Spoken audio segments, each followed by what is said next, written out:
Shaker Rancher here with my Women Ranchers Series podcast. Today we will be discussing Mary Ann Goodnight with The Breath of a Buffalo, a biography of Mary Ann Goodnight. And when did you think it will be released, Jane?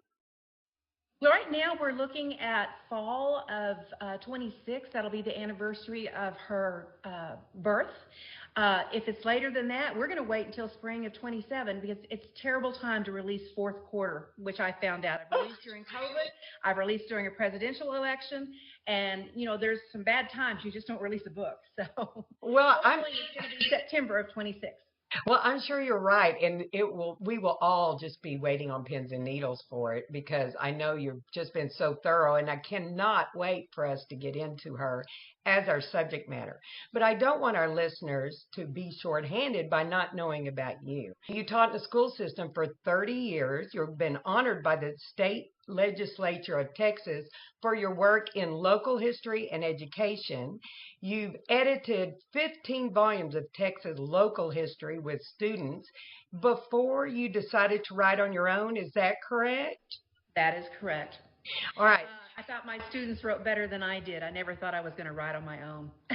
Well, I'm sure that they just love that you were not only a part of their life, but now they know how successful you are.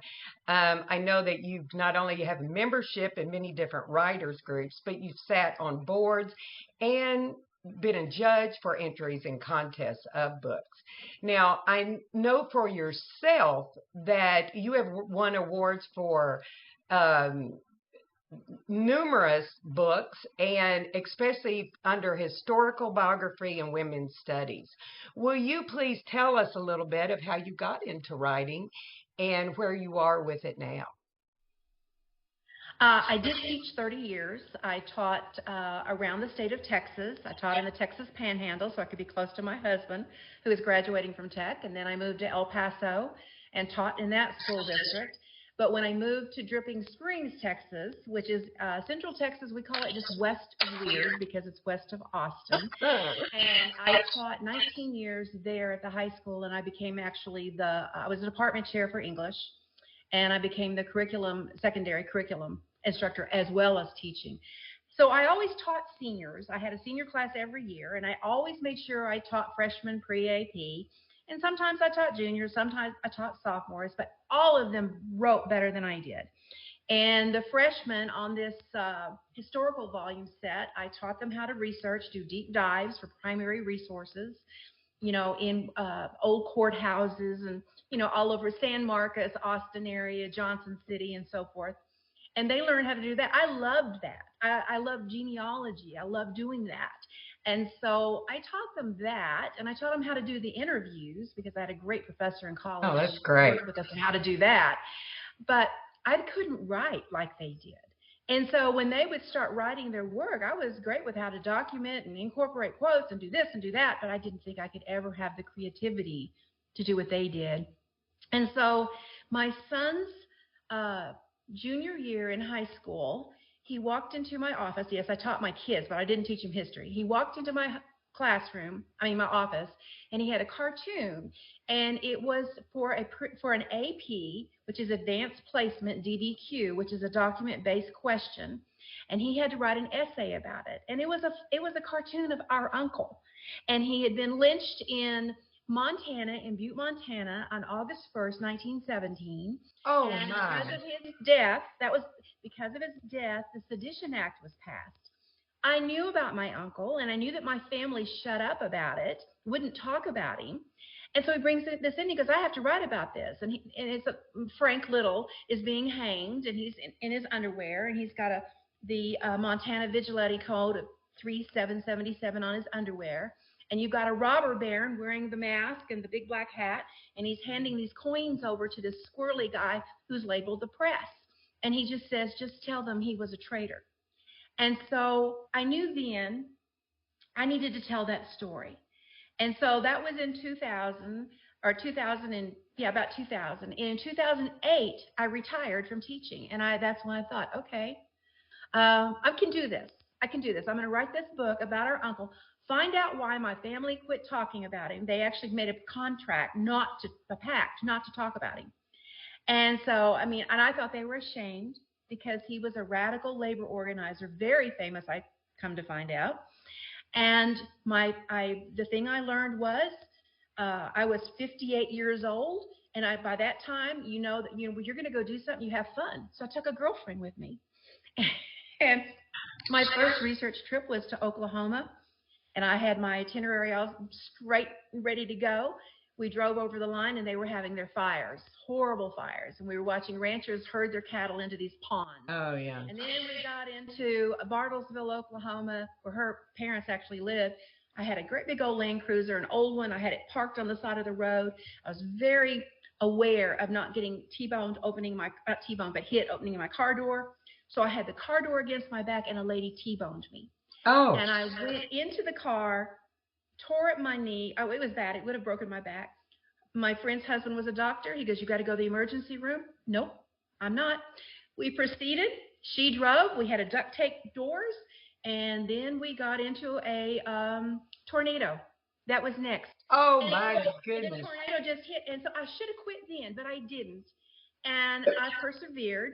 And so what I used to tell my seniors was, okay, you're getting ready to go to college. Which college do you pick? Well, you pick the hard one to get into. If you guys want to pick UT Austin, pick UT Texas, right? Or maybe you can pick San Marcos, Texas State in the middle, and you can always go to Austin Community College. So that's your bottom, right? So that's what I told them. And so I just used that same thing with me.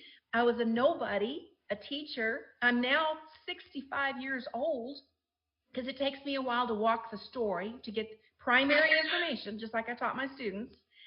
And I went to the University of Oklahoma Press, which was the premier press for Western literature. Mm-hmm. And all the acquisition editors had a specific subject. Well, there were women, military, labor, Native American, all of that fit. So I emailed the editor-in-chief. Mm-hmm. And he said, "Well, what is your book about?" And I told him, he goes, "Oh, no, you send that book to me." And it turned out he had been the Montana Quarterly editor for 12 years before he ever went to the University of Oklahoma. He knew Frank Little. They have Frank Little Day. It's a big deal up in Montana. Wow. So it just fell into place. And so there was my first book. And it won awards, and national awards. There were 2 Spur Awards right from the Western Writers of America. And after that, I was hooked. And it's fabulous. It is so, when you write, you just get addicted to the writing. I agree. Unfortunately, when your brain flows and allows you to write, isn't it just a wonderful feeling? It's not healthy because you sit there. That's true. And if you have red wine in front of you and some dark chocolate, it makes it worse. Well, you can always edit. Yes. Oh, I just think that's wonderful. I mean, what a wonderful background and a, ability to use not only your own personal history, but the knowledge that you had from teaching students and in the love of you wanting to share the story and the history for that. Well, let's think about and move into Mary Ann Goodnight. Tell me, how did you choose her? Every one of the books that I write does have a personal connection of some sort. I was born in the Texas Panhandle, not an hour from Palo Duro Canyon, in Hereford, Texas. Mm-hmm. When I was in the first grade, I was so excited because we had a teacher who put up a big piece of butcher paper on the wall, and we got to draw buffalo and Indians and teepees. I was so excited. I just loved that, and so I was so excited that I was beating underneath my desk, and she warned me to stop. I did, but the girl next to me started doing it, and she whipped me with a wooden ruler on my palm, and that took care of that, But I remember this event so vividly because I was so excited, and she took that away. Ironically, one of my best friends is Mary Ann Goodnight's great-grandniece. I taught with her. I didn't make the connection when her. Wow. And so I didn't even make this connection. But I knew it. So I went with some friends. Again, I always go with my girlfriends when I'm researching, and I wasn't researching this book yet. I was working on something else. And I went to the Charles and Mary Ann Goodnight State Historic Site. That's what they call it today. And we went through her house. We went through the house up in Goodnight, Texas. I came out and I asked she's not a docent, but she actually worked for Canyon for the university, Panhandle Plains Museum at Canyon. And I said, so are there any books written about Mary Ann Goodnight? Oh, no, honey. Oh, no. There's not anything about her. And she did this to me. There's only a smidgen of information. And then she said, not many people want to know about her anyway. Which is shocking that she said that. Yes. My friends looked at me and I thought, well, you just got a challenge because I know I can do this book. This would have been my fourth book. Okay. And I knew I could write by then. I was quite more confident on things. And I said, okay, fine. And that's what did it. And then I remembered that my girlfriend was her niece. And then I started getting help there. And then through my DAR membership, another relative is in the DAR. And so, I got hooked up and I got all my primary documents, letters, photos, things that Mary owned, all of that before I ever went to the archives, which I do. I do rely on archives and letters. And the journey is phenomenal when you write books like this, I agree. Yeah. Well, why don't you give us, we'll get more in depth with her background and history, but why don't you give us a snippet to entice everyone to learn about Mary Ann? I opened the book actually with the manuscript is finished, and University of Oklahoma Press has it again. I opened the book actually with her looking into Palo Duro Canyon when she first arrives. And there's a horrific storm that happens. We know detail by detail what happens because Charles, her husband, famous cattleman, there are a lot of people out there who don't know Mary's connection. She was married to Charles Goodnight of the Goodnight-Loving Trail. And what I often tell people is, they go, well, I'm not sure about Charles Goodnight. Well, did you watch Lonesome Dove? Yeah. That's all I can do. Call was based on Charles Goodnight and Oliver Loving. That was Gus. And so I try to do it that way, although that was loosely, Larry McMurtry based on them. Yeah. But they are going into this canyon. He's bringing her down there for the first time. And as they come to the lip of the Palo Duro Canyon, it's getting dark. And it's starting to rain. And she hears the lightning is going. And there are like 10,000 bison below them that are running.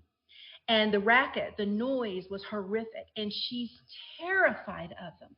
And she gets underneath the canvas on her wagon, and she hides, and she's yelling to him. And he says exactly what she said, and how he told her to calm down. He built her a fire because they used to carry the dry wood under the wagons, and only then would she calm down. Well, and then she ends up becoming the savior of the bison.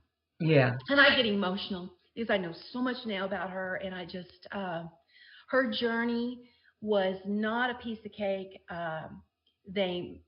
It was really tough, but that's how she begins, and she begins with fear in her heart about where they're going because there's nobody around there, no one lives there at all.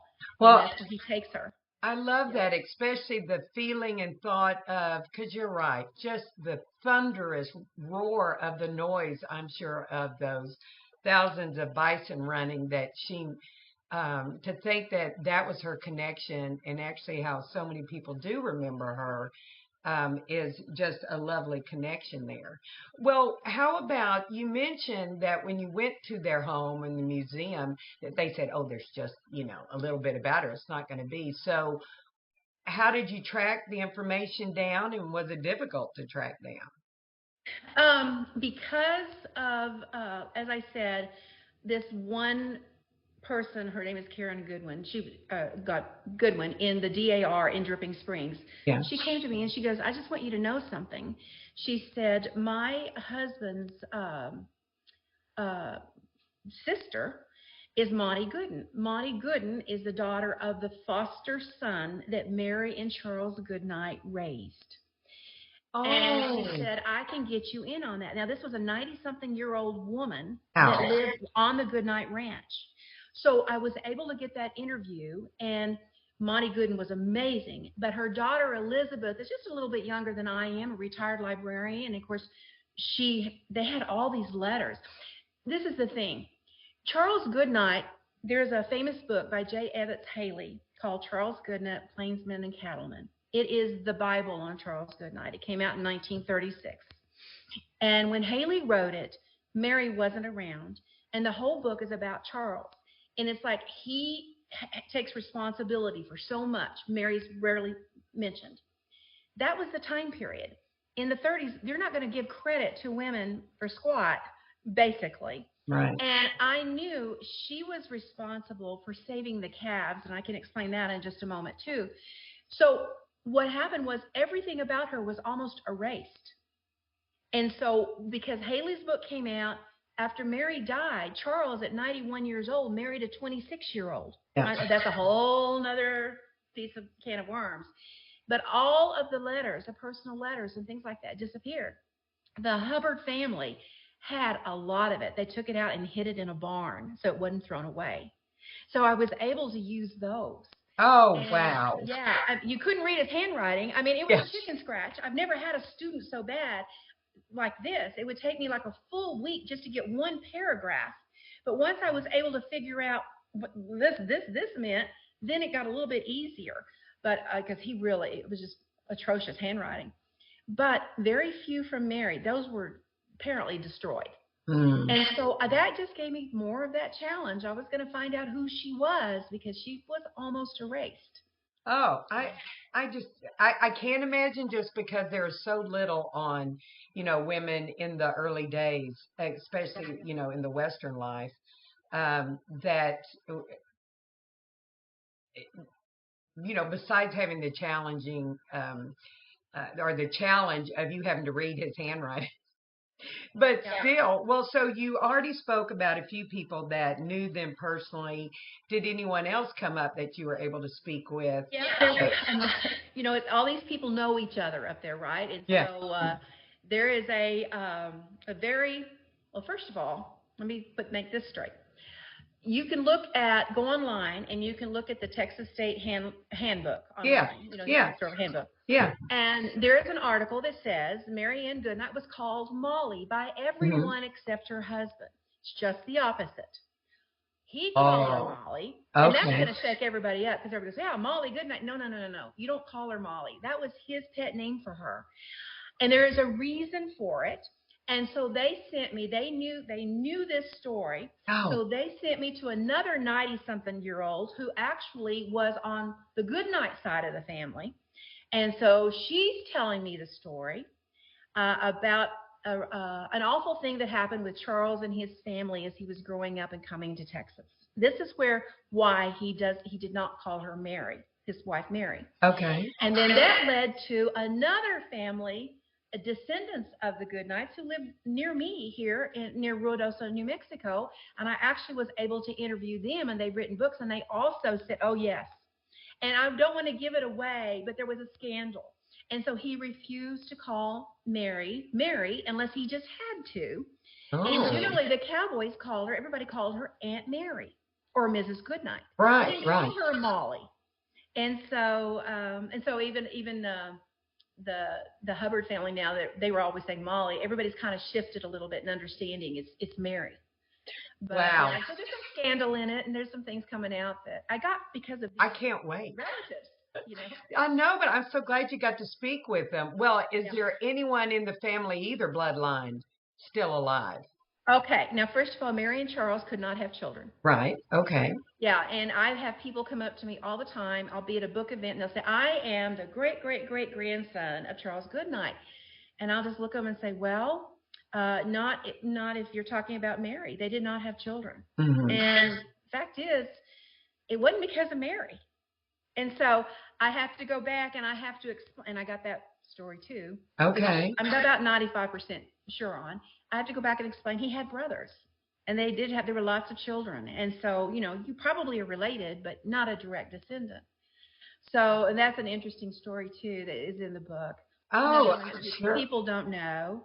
And I mean, I was able to unearth things that, we knew he made millions and he had financial trouble. Oh my gosh, that's an understatement. They made millions of dollars and lost millions of dollars. And she saved his shirt. Wow. She saved his shirt. And people don't know that. Well, So, I mean, that just falls right into me. I was about to ask you, what did you find inspiring about her, which she went there. on the ride. She went on this ride with him, and I want you to know it was quite a roller coaster ride with him. He wanted to make money because he'd been so poor growing up, and he had to work hard as a boy. He was so interested he was going to have money no matter what, and he was not afraid of any hard work or doing things himself. And of course, the cattle drives are what made him rich to begin with, and he lost the money to begin with. But he was an entrepreneur Mm-hmm. and a risk taker supreme. And she had to sit there and watch him lose his money. And he would write her letters saying, I think this is going to be okay. Don't worry. But she's like cringing. And as I said, she did end up helping him out. So. Wow. Well, and she became a cattle woman also. When they were living in Pueblo, Colorado. She was living quite well there. He lost his shirt. They moved to this free land in Paladuro Canyon in Texas. He doesn't have any cattle left. It's her herd that they take. Oh my goodness. Most people don't know that. It was no. Because he had moved them off. Predators could not touch her cattle. Oh, that is. Yeah. Wow. I just love this. Every bit of this I've not heard. So I'm so excited. Okay. Well, so what about some of the choices that she made? I mean, maybe people actually do not know about it. You've already shared quite a few things, but I'm sure that gave her challenges with some of her choices, whether it was personal or semi-professionally. Of course, the most important one that everybody needs to understand, and I go into detail on this, is about, the decimation of the American bison. And it happened between 1870 and 1880, if you just want to pick a decade. And whereas at the beginning there were 30 million bison in the United States, hard for you to imagine that you would be going anywhere in Texas, short of El Paso, and you would have wait for these animals to move.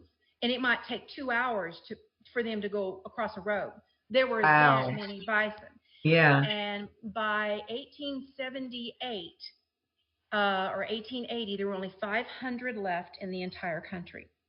Now that is remarkable. That is. And what she did is when they had gotten their cattle down into Paladuro Canyon, that very second year they were there, the bison were eating all the grass that Charles wanted for his cattle. They kept coming back into their range, and so he finally hired a buffalo hunter to come in and exterminate them. And at that point, there were 1,500 left in the canyon, and he had them all shot. He paid this guy to shoot them. And not many people know that. They think he's the savior of the herd. That's what he did. And, he was a businessman. He was losing his grass. And so these orphan calves started crying, and she got sick of it. She got sick of the smells, the flies, the whatever. And she said, enough. You're not going to do it anymore. You're going to bring me those calves, and I'm going to raise them. She had the sight to see there was going to be nothing left. And so his comment was at the time, well, I was just trying to humor her. I thought maybe this would just get rid of some of that distress. It was a typical man-woman thing of the time period, comment. Yeah. But it ended up being quite serious. And so she did. She started with 4, and they paid cowboys $75 to bring in any loose bison they could find. And a grown bison you just can't bring in. It's impossible. But they would try to bring in if they found any other orphans. And it was very slow. It took several years just to get past 14. But she did. And then by the time she died, she had about 300. Oh my goodness! And they were the Southern bison herd. All the others had been exterminated. She had them. And so you go to Caprock Canyon State Park today, up in the Panhandle near Kittiquay, you see her herd. And there's a wonderful end to this because they were almost gone again, extinct again, after she died. It's a remarkable story. But she fought her entire life to get a national park and then a state park because she knew once she was gone, the bison would die. No one would care.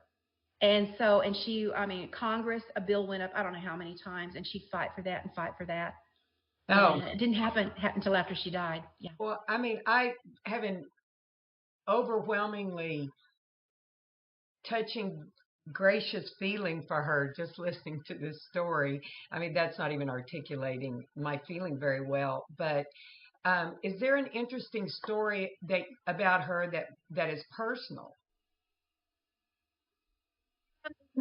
When you say personal, I'm not sure what you mean. I will Oh, tell you're you, right, because you're right, because that just being with the herd and her feeling for that would be personal. I guess just and but I can tell you one. I can tell you okay, one that might be. okay, She was deathly afraid of Native Americans. People don't know why she came to Texas from Tennessee. She came because of a pledge that her father made Sam Houston, that all of his sons would fight for the military if he would find him a position in Texas. They had lost their shirt in Tennessee. That's a whole other story. okay. Her father was an attorney, and he got a job at Fort Belknap on the Indian reservation. And so his job was to negotiate things. So she started getting around Native Americans. She was very nervous. But at that same time is when all hell broke out in Northeast Texas with the Comanches and the Kiowas, a lot of massacres. So she had this great fear of Native Americans, including when Quanah Parker showed up at her home in 1878 in Palo Duro. The end of the book is going to come full circle because Quanah Parker ends up becoming good friends with them. He's actually a backdoor guest, not because he's Native American, but because he knew them so well. He just goes to the back door and knock and say, "Hey, I'm here."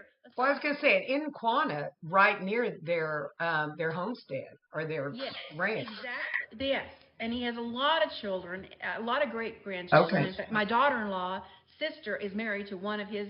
I mean, you can't make this up. Great. No, you can't make this up. It's just all connected.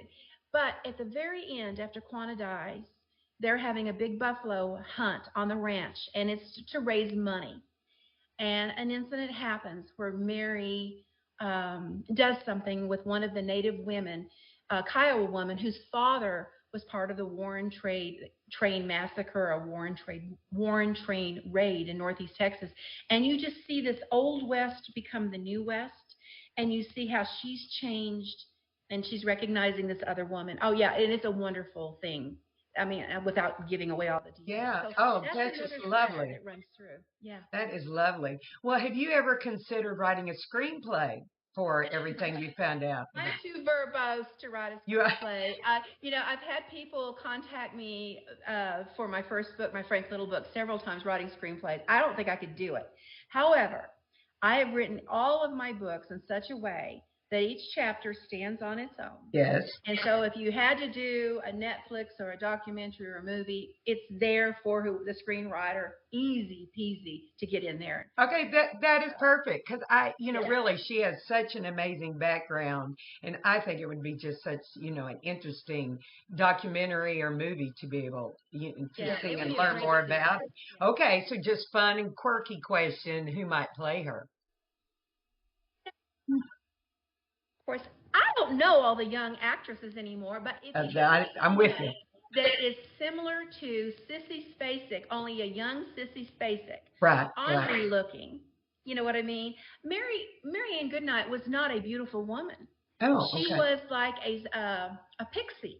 She was very tiny, very energetic, and Sissy Spacek reminds me of that. And if someone young like that, that's who I could see. Okay, no, I get that completely. Well, was there anything that you didn't put in the book? Yeah. There is a backstory to this foster son. Charles is always traveling. They have now built a railroad station. He made sure that he put the Goodnight Ranch, the last place, right next to where the railroad's going to come through, right? So he's got this all figured out. Mm-hmm. And he's coming home late one night, and he would have the cowboys leave a wagon there for him. And he's walking through the station, and there is a woman huddled in the corner. And she's got a baby, a 3-week-old baby. And he asked her, what are you doing here? Well, my money ran out. She was on a train going from town to town to town running, and her money ran out. Oh, my goodness. He said, well, you can't stay here. You're coming home with me. And so she shows up in 1904 in Mary's house. Charles wakes her up in the middle of the night and says, we have a guest. Mary goes, oh, I don't want another guest. And she has a baby. And Mary's still a little resistant, which she normally isn't, but she's tired. She's in her 70s. And he said, where else will she go? And so Ella Hubbard never leaves that house or that ranch until she dies. Oh, my In her goodness. 50s. And the 3-month-old baby becomes their foster son. And Ella stays there like a daughter to Mary. Well, Oh, there wow. is a story behind that. And it's a story that I promised the family I would not tell. But it took me to the state capitol. It took me to Governor Samuel T. Lantham's records. It took me to prison rolls. It took me all this. I got the story. Wow. But we decided we would not tell what happened. Yeah. I wish I could tell the whole thing. But I get it, It was amazing. And the boy's name was Cleo, and he ended up being the last manager of the ranch. Wonderful person. And he and his wife, Retta, helped save the ranch from being sold. And they were going to sell it after Mary was gone and Charles was gone. Oh, that's a lovely finding. Yeah. So after you've written the book, and I know it's at the publishers, and you still have a while for it to be published, or not a while, but I'm sorry, next year. It seems like it, yeah. Yeah. What about did anything come out after that you won't be putting it? Well, we already talked about not in the book, but I mean, did anything else, or do things still keep coming up? No, because I think I have things in there that are so new and fresh. Yeah. I hope I haven't made any mistakes, because I know that Charles has been well researched. They've not told, though, it's always pretty glowing. They've not told the downside of things, which is typical in every marriage. Yeah, right. But no, not as far as Mary goes. It was hard to get all this research and to dig. And at first, my editor balked, and she said, I have a chapter in there, chapter 4 is called The Scout. Well, Janie, we don't really need to have all this about Charles Goodnight. And I had to explain to her, you don't understand. You have to have him because they were partners. And it was because of what he did that affected Mary and what she did. You can't have her as a standalone. It's not going to work. Right. And so now I know that once they've read some of this, I know they know that now. But no, of course. Yeah. Well, all right. How about, I know you had to contact so many people and talk to them, travel. Did anyone out of the blue contact you about, I mean, knowing that you were writing this book? I have had people contact me. Of course, a lot of them are people who think that they're descendants. I have a good relationship with the Pueblo Barn in Pueblo, Colorado, the Goodnight Barn. Okay. That's where they lived. And it is like, German hill country with the stone. Yeah. Charles built a barn there that is probably would be the most impressive building in Central Texas if it were there. Oh, I'll have to put it on my bucket list. Those people are ready. Okay. I was in Dyersburg, Tennessee, Dyer County. They are all ready. They have a Mary Ann Goodnight DAR. There's a Mary Ann Goodnight DAR also. That is fabulous. So yeah, I love it. She does extend out. But you ask the general person, do you know who Mary Ann Goodnight is? And they'll go, no, I don't know who that is. Right. And sadly, if I say Charles, it's the same thing. And I realize we're of an age where these are important things that people don't understand. But in this case, she is very important, or we would not have these buffalo. Yeah. So, yeah. Oh, no, tremendously important. As you were writing this, did this lead to you wanting to find out or write about anyone else? No, Okay. There are some things that happen in Northeast Texas. I'm kind of got my mind going a little bit, where Charles picked up a Bible after a particular massacre on the ground. And the Comanches and Kiowas used to take books and they would stuff them into their shields so that arrows could not go through them. And they were chasing this group, and they dropped the Bible that they had picked up that belonged to this unfortunate woman.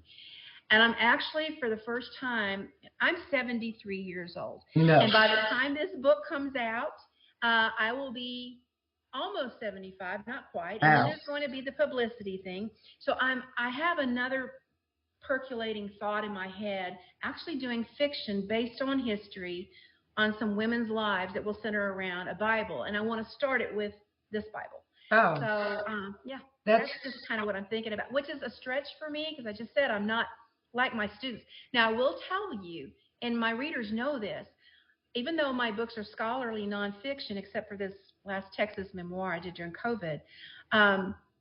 It's not creative nonfiction, but yet because I'm an English teacher, I do set up the structure where you get very interested. I have foreshadowing, Good. flashback. I have That's all of good. that in there. I walk the story so I can describe the context to you. Oh, I love that. It does not read linearly, like Yeah. a professor might do in a class. It does not read like that at all.